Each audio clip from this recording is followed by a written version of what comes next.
Hey guys, welcome to the next tutorial for ethical hacking and penetration testing with Kali Linux. So in the previous tutorial we took a look at traceroute and it has different tools and different ways to gather information about IP addresses, OS fingerprinting via tools which are outside of Kali Linux, not inside. And I will be teaching you the different tools that we have inside Kali Linux. But so far we have discussed various techniques of gathering information either with the help of online resources or tools. But now I will discuss footprinting through social engineering, that is the art of grabbing information from people by manipulating them. And this section will cover the social engineering concept and techniques used to gather information. So, social engineering is the art of convincing people to reveal confidential information. Social engineers depend on the fact that people are unaware of their valuable information and they are very careless about protecting it. So, although some people say that social engineering is a totally non-technical process, I don't agree with that. What you would need to go ahead and do some social engineering attack would be at least the basic knowledge of whatever information you're trying to gather, may it be the credit card or debit card passwords or the company information or anything. You need to have information about that, and you need a lot of confidence to talk about that so that the person in front of you thinks you're genuine. So, social engineering is an attack in which the attacker tricks the person and obtains confidential information about the target in such a way that the target is unaware of the fact that someone is trying to steal the information. The attacker actually plays a very, you can say, a cunning game with the target to obtain confidential information. The attacker takes advantage of the helping nature of people and their weakness to provide confidential information. So, however, there can be different ways of social engineering attack.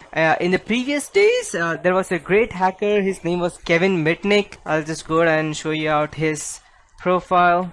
He was the best. He's the best hacker of all time, and he was a phisher. Phisher means he mostly used to do phishing attacks by calling people and telling them that I am this guy, and he stole n number of amounts, billions of dollars, but later on he was caught by the FBI and he was incarcerated. But after 5 years when he came back, he started his own security agency and now he's a very good security consultant. So you can go ahead and watch his tutorials at DEF CON, and he's quite good. He's if you go and even search the best hacker in the world, the first name would be that would come is of Kevin Mitnick. And he's the best social engineer that this world has ever had, I can say you that, because as you can see, I'll just go take you through Wikipedia.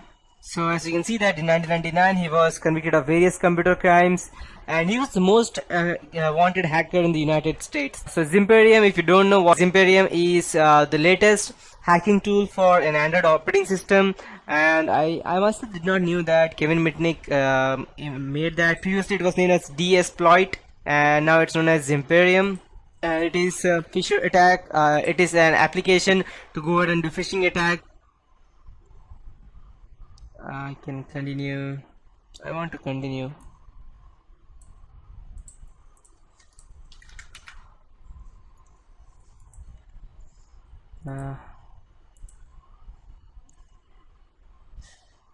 Okay. How do I continue? Let's check. Okay. Although it may show that there are differences, there is nothing, because the reason being that DSP, as you can see, that it has merged with Zimperium Xanthi 2, which is as of now free, and Zimperium is very good in fact, but I would officially support Desploit, even though Zimperium is quite better than Desploit. The reason being that it does not have an offline version, which I can do by using the Desploit, which is an offline version. So okay, perfect. So this was developed by Kevin Mitnick, and yep.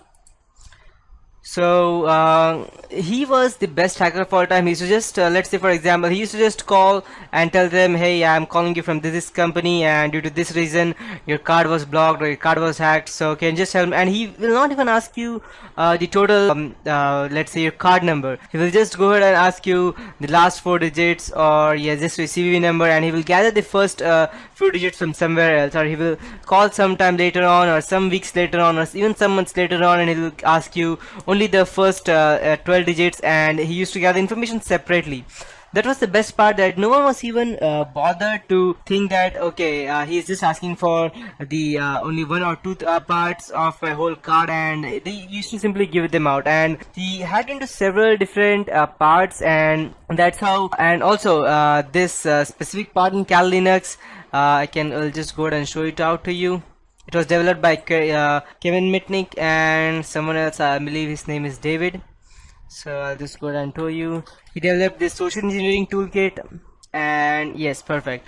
So we have these different attacks under social engineering which we can do, but these are a bit technical, and the one which I was telling you was non-technical. So to perform a social engineering attack, you first need to gain the confidence of the authorized user, and then trick him or her into revealing confidential information. The basic goal of social engineering attack is to obtain required confidential information and then use the information for hacking attempts such as gaining unauthorized access to the system, identity theft, industrial espionage, and many more. So social engineering can be performed in many ways such as eavesdropping, shoulder surfing, dumpster driving, impersonation on social engineering attacks, and so on. So collecting information using eavesdropping, shoulder surfing, and dumpster driving is quite different, which normally you won't do, but that is also quite very risky. That's why people normally use these days machine shredder to go ahead and shred all of the documents before they actually go ahead and put it in the garbage. Eavesdropping is just going ahead and listening to some people's conversation. It can be either by going near to them or by using any other techniques such as through phones or hacking into their phones or webcams and camera. And the best part of is that you can do all of these things just with the use of Kali Linux. You don't need to call them, you don't need to do anything, and you can go ahead and hack into their webcam, or you can go ahead and create fake websites like phishing attacks only by going ahead and using the Kali Linux. After that, we have dumpster driving. Dumpster driving is also known as trashing, where the attacker looks for the information in the target company's dumpster. The attacker may gain vital information such as phone bills, contact information, financial information. And you are wondering that how dumpster diving can be useful. It can be something like this. Let's say for your company has a lot of let's say IT bills, or not IT bills exactly. Let's say due to some reason you have purchased a new hardware, and you have just thrown out the receipt or the box of the hardware that you have brought. Not now, or it can be also later on after the warranty has passed of that specific object, but your company is still using it.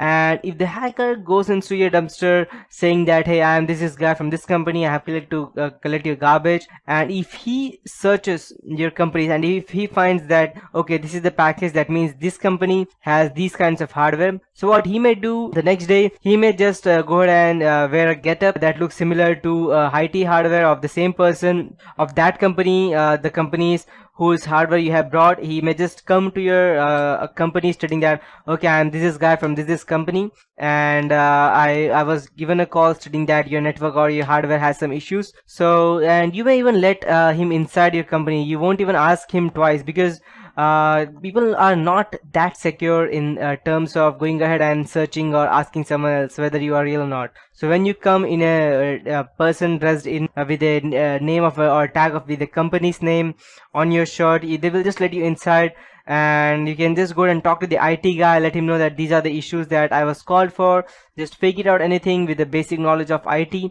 Just go ahead and attach a keylogger, and everything that you have inside the computer will be accessed by the hacker. He won't even need to install a software keylogger. He can even just use a hardware keylogger, and you will not even be able to see if his hands are quite fast enough. So that's how dumpster driving can be dangerous. So these all things come inside social engineering, and though footprinting to social engineering networking sites sounds similar to social engineering, there are some differences between the two methods. Attackers can even use social networking sites as a medium to perform social engineering attacks, and I'll show you how using Kali Linux. So I'll just show you an example quickly. So I have this SE toolkit on. I'll use website attack printers and engine harvester method. I'll show you what exactly I'm doing later on, and let me check my companies. I'll be explaining this later on.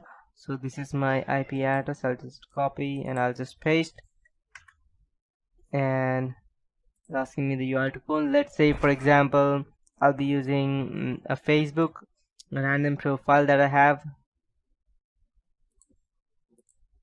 So I'll just use a random fake Gmail that I have. So I'll just type Gmail.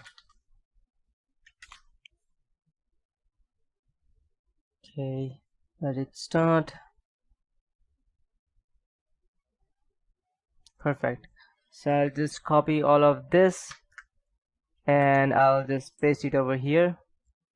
I'll hit enter. So what it is doing exactly is that it is creating a fake phishing account that you could go and send someone. And yes, I want to start the process. And I'll just keep this on, and let's say, and what you need to do is just send this IP address to the person of whom you want to hack. So, and once you do that, everything he or he will do, you will be able to see that. So I'll just go ahead and show it out to you. Let's say, for example, I'm using this different PC over here. I'm this random guy, and I'll just type, and what I would be doing, I would be trying to access the Facebook account, the Gmail account.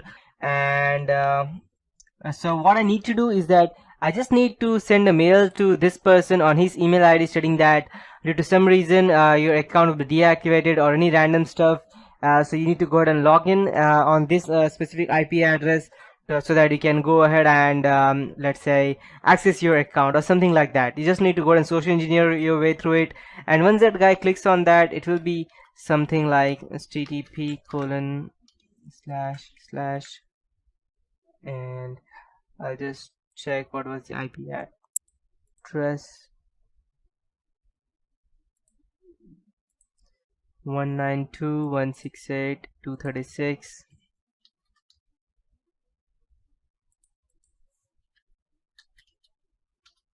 92.168.36. Sorry, 236.130.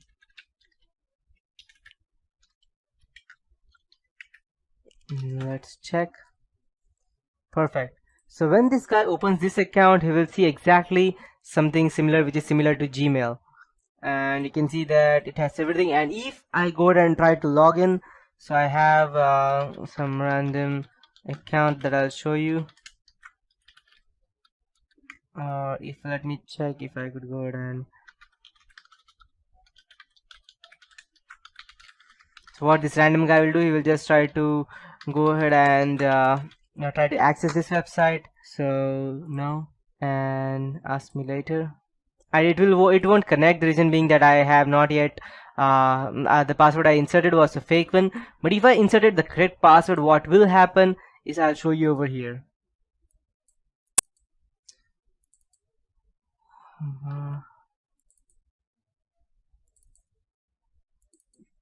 And as you can see, we have the email ID that I used over there, and we have the password. So this is a way as to how we can go and get information. Although this password was fake one that I used, but if the guy inserted the correct password or whatever his latest password was, will be shown over here. So this is an example for that, and I'll just go ahead and close this and this as well. So this is how a social engineering looks like. If you don't know how I did all of these things, because it might be a bit quick, I'll show you all of these things later on when I come to the total social engineering part of this chapter. So social networking sites are online services